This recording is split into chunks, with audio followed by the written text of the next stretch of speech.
right, hello everybody. Welcome to this video series, How to Help Your Sound Engineer, because they all need a little bit of help. We do. We've got one of the best at Eagle Brook. This is Michael Rustin. If you play at Eagle Brook, of course you know who he is. And if you don't know him, that's your problem. You should probably meet him. Today we're talking specifically about guitar tone. And I'm really excited about this because I feel like, and you can speak into this if you want, but it seems like guitar has probably the most variables of any instrument, because you've got, like every guitar player has a completely different style and different guitar, different pedals, different amps. I mean, there are so many different kinds of things that you could run into as a sound engineer with EQ and sound and all that. Absolutely. And at Eagle Brook alone, we have 12 campuses, which means you'll have one of 12 to 15 guitar players on any given weekend, because we all bounce around. And so a lot of different variables, and us guitar players, our tone is very personal to us. Yeah, absolutely. And so and that might be true for most musicians. Music is a very personal thing. And so it can be hard for some of us, I'm including myself in that, to break away from the things I like. But the goal is we're building a relationship between musician and sound engineer, right? We both need to work together for the thing to sound the best. And so I've worked with Michael over the years at one of our campuses, and I feel like we developed that really well, where I was trying to help you out, you were trying to help me out, and the end result was amazing. Yeah. So, do you agree with everything I just said? 100%. 100%. Sweet. So, what we're going to do today is kind of fun. We're going to essentially build a patch, a sound that will be the most useful for someone like Michael, who's running sound, who's building a mix. We're going to start with maybe the wrong way to do it. That's the most fun. Yep. We're going to use a lot of reverb, a lot of delays, or just loud delay, a lot of gain. I'm going to even stack a reverb just for fun. Yeah, why wouldn't you? You've got it. For sure. We've got these expensive pedals, why not use them? And I, being on with some other guitar players, I've heard sounds similar to this, which it's crazy, man. So we're gonna turn on. Got a compressor on. I'm using the Iridium, the Deluxe Reverb, Cab C. We're gonna turn on 2 overdrives, 2 reverbs, delay that's up probably a little too loud, and this is what it sounds like.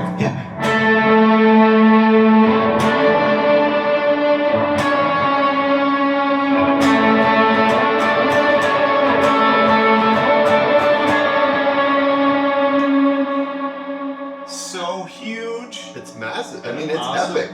And on its own, it sounds great. I think it's hilarious. Even your instinct was when you hit that chord to let it ring.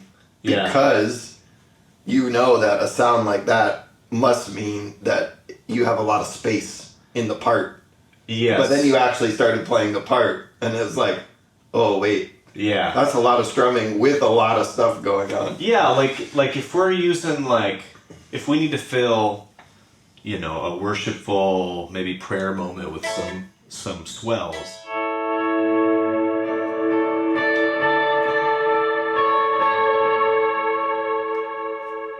Right? Perfect. Yeah, that's great.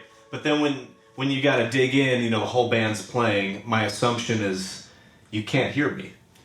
Yeah, and that's what we run into is each instrument has to take up its own space in the mix, and we would like to be able to use 100% of everyone's sound to honor what you're bringing and even to enhance it.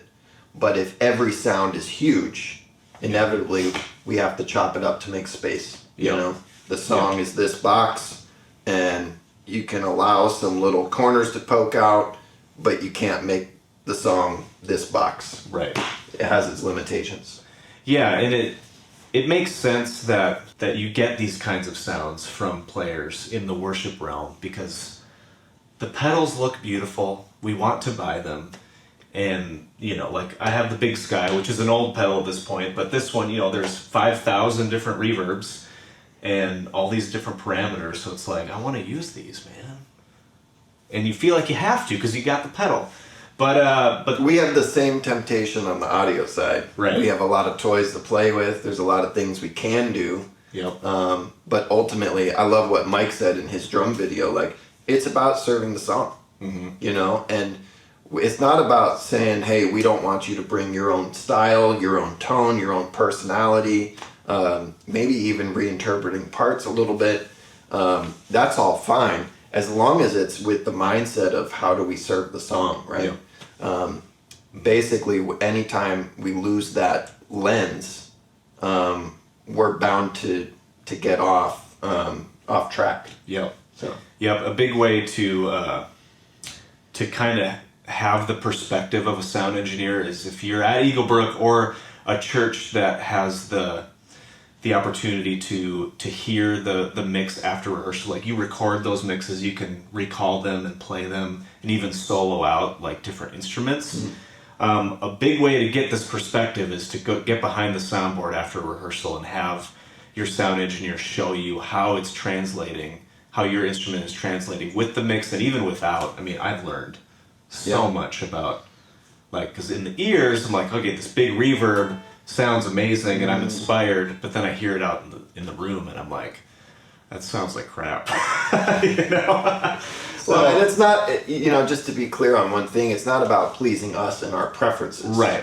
If we're operating through that lens of serving the song, then we're just wanting everyone else to bring that as well, so that we can, build this puzzle. Yeah. But yeah, and that's how it works outside of church. Like, if you get a big gig, touring gig, those sound engineers and even artists have the same thing in mind. Like, 100%. Like, you need to fill the space in a correct way that serves the song in the moment. So, and yet they still want you to bring what it is that you do. yeah, Right. absolutely. So it's not an either or, it's a both and. Yep. And it's part of why there are these parameters on all these pedals and amps, is because part of your job is to shape that in whatever context you're in, like EQ, so that in that particular context you sound great. So let's maybe get started, like, building a great sound. Yeah. Okay. So we'll start with the bare bones. I always keep this light speed on, this overdrive, and then I've got the iridium, and it sounds like this. That's without compression or anything.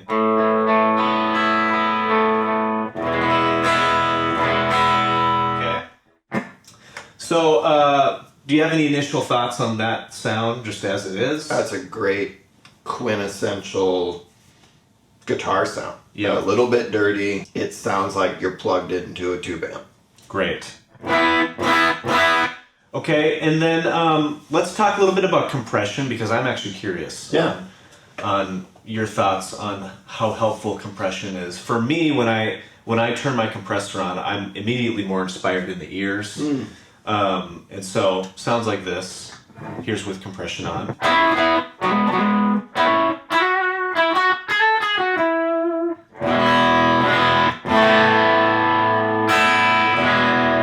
That's a great sound too. It doesn't sound super compressed.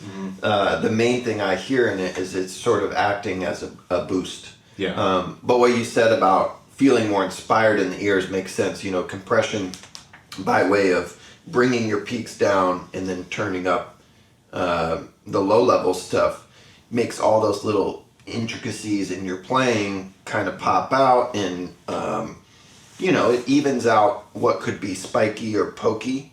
The issue that we face sometimes is if you do too much of that, you're losing that dynamic, and that thing that might feel a little bit pokey in the ears is actually what's going to cause your guitar to poke out in a nice way in the mix. It's another tool in your toolbox, and I like to think, what is it that you're trying to accomplish? It's certainly not a rule, but there's great purposes for compressors. If you're playing slide guitar, You want all those notes to be very vocal and to be very even. That's a great use for compression. Yep.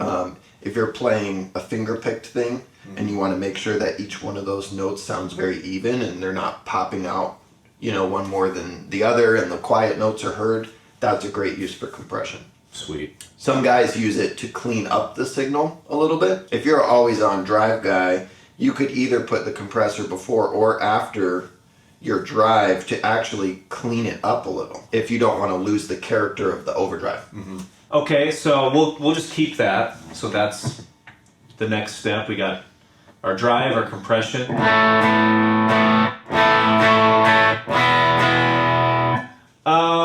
Maybe reverb next. So the bad version, I had the Flint on and the cloud on the big sky, and it was like.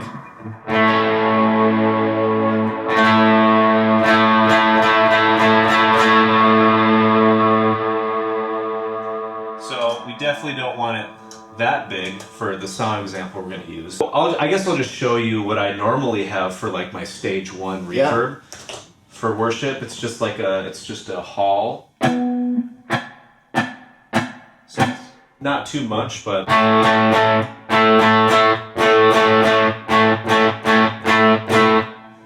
I mean, are we good to just kind of stay there? That's great. It's subtle. It adds a little tail, gives you a sense of space. Without muddying up the definition of like each note in that chord, for example, Right. So I'll just show you like the 3 stages just for fun. Stage 2 is this.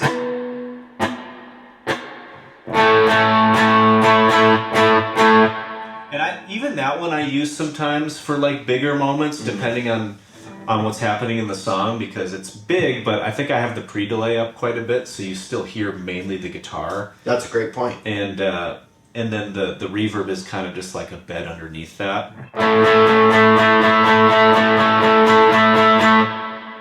Yeah.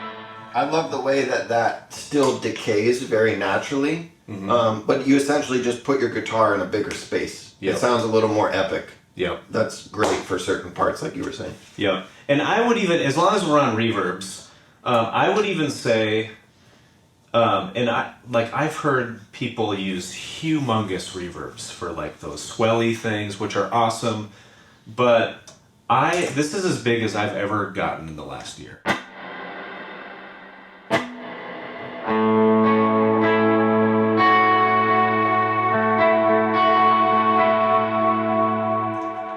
And if I just put a dual delay on top of that, from my ears, when I listen to the mix, in playback or whatever, it sounds awesome. Like I don't really need much more than that. Yeah, your guitar has become a pad. Sometimes that's the purpose that you need to serve.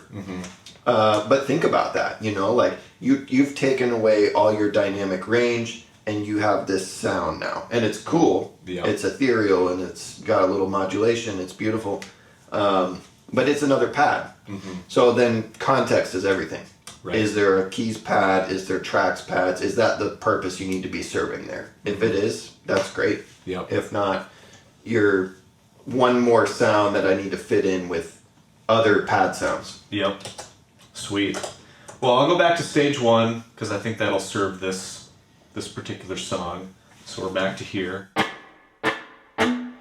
And delay. Yeah. Do some delay. So I'm just going to do a simple dotted eighth. We're at 102 BPM. So in the first example, we were here. So pretty loud.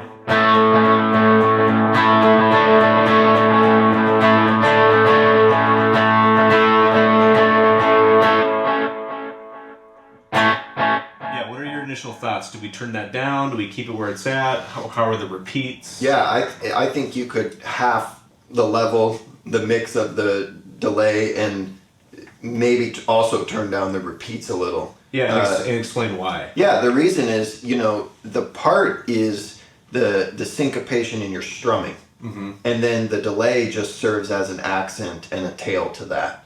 And so you want to make sure it's tucked well underneath, whereas now the repeat is almost as loud as your initial note. Yep. So it's just going to muddy up that rhythm, and Yep. that syncopation is part of what's moving that song forward.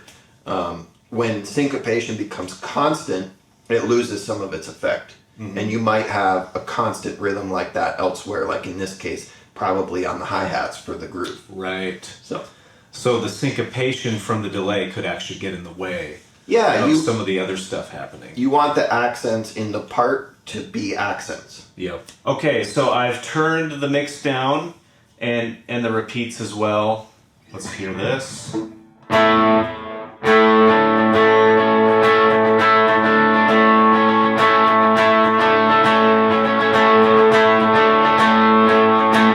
Yeah, immediately I can hear what I mean. I was actually a little self-conscious because I'm like, I can actually hear what my right hand is doing, and I need to practice that part more.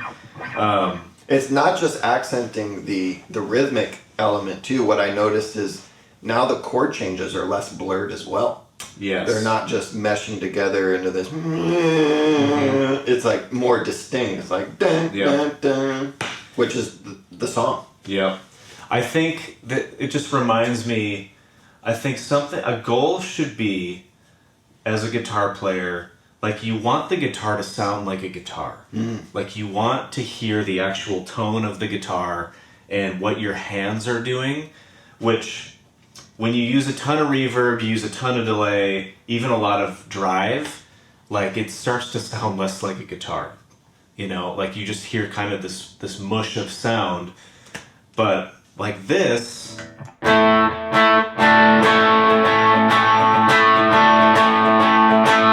to me that's more inspiring because it actually sounds like a guitar. Yeah. As opposed to just this mess of things. And of course that's more helpful for you. Absolutely. Yeah, and I think there's a temptation, let's say you're on a weekend and you're the only guitar player. There is sometimes a temptation to feel like, well, I need to fill the space of two guitars. Yeah. If you're intentional about which parts you're playing where, you don't need to fill the space of two guitars. We can take the guitar sound that you're giving us and enhance it and make it big. Whereas typically, and we love when there's two guitars because the parts can be different. But we're still going to then tonally try to separate them a little to make them distinct.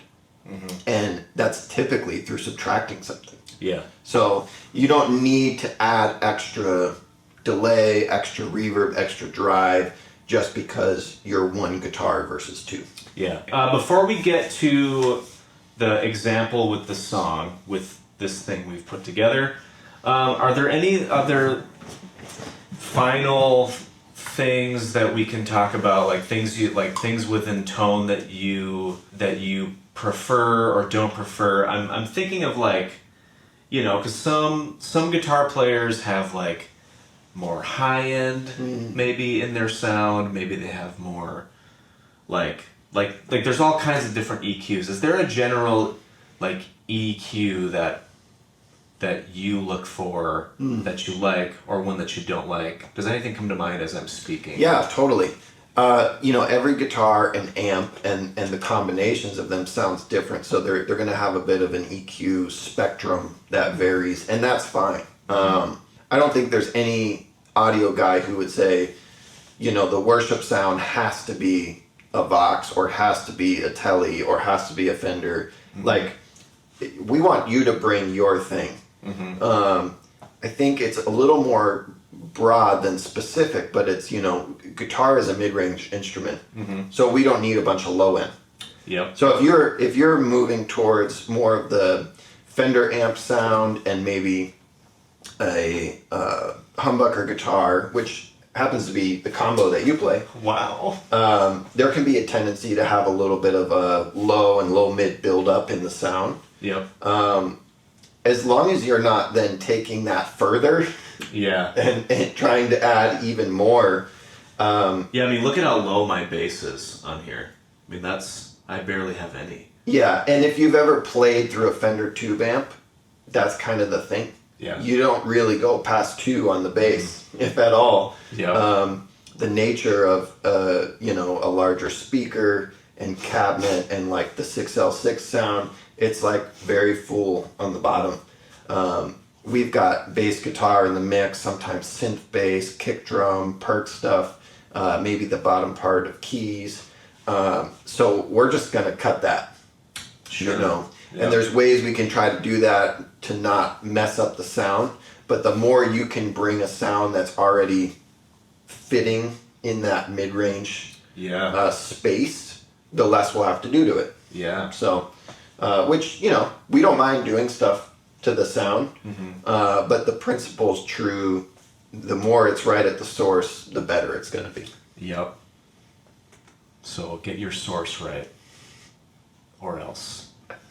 Yeah, think of it as a mid-range instrument. Like, Yeah. how can you make the mid-range part of the frequency range of the mix sound awesome?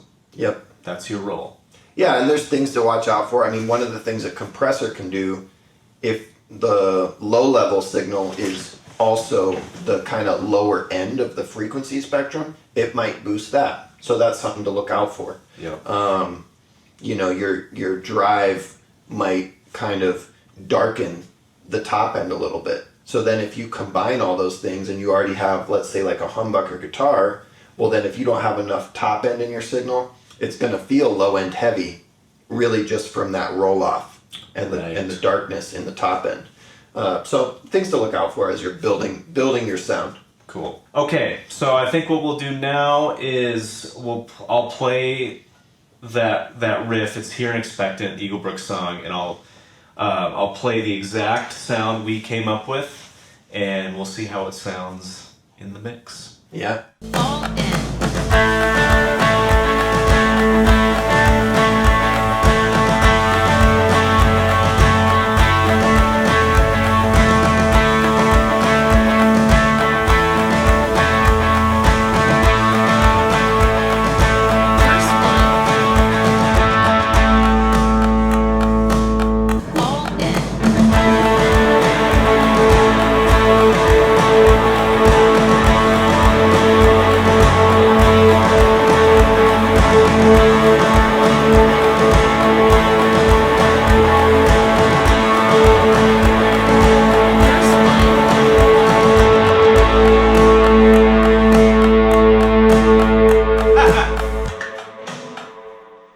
What's interesting is as I was playing, I felt more comfortable because I'm like, I can't really articulate what I'm doing. Yeah. It's just a big wall of sound, so I'm like, yeah, Yep. sick.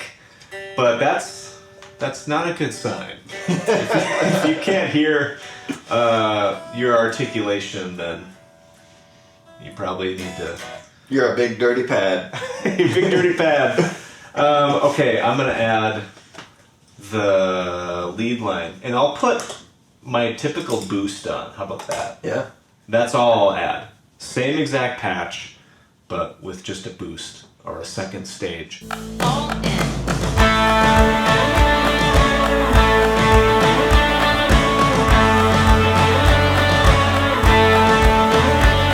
Pretty good. Yeah. Let's do it the wrong way. This is so fun.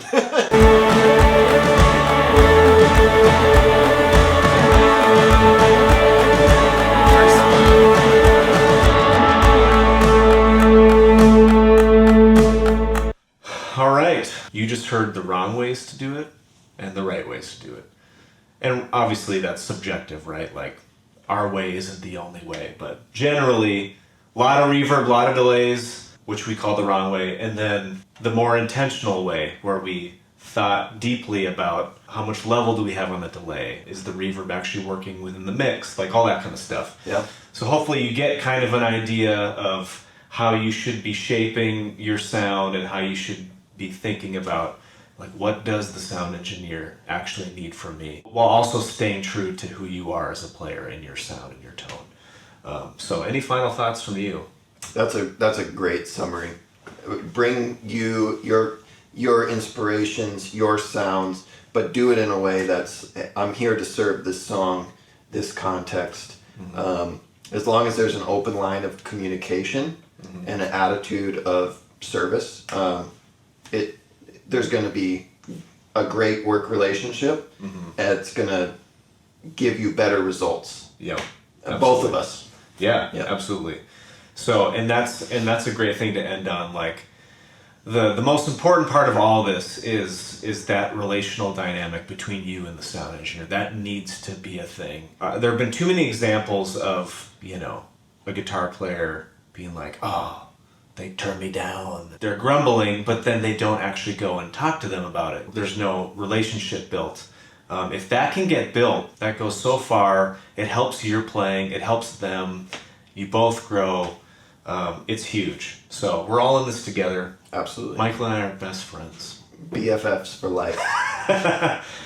We didn't even really touch modulation, chorus, vibrato, all that stuff. So maybe we come back together to do something with that stuff. But We haven't used half your sounds. I know. I got We need to use an octave, a chorus, a vibrato, a phaser, a flanger. all at the same time. Yeah, of course. Yep.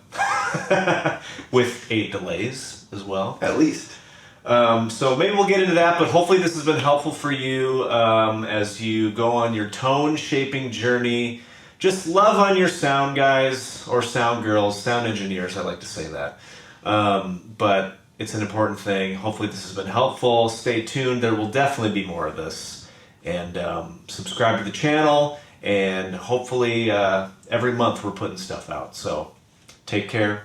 See you Bye-bye. later.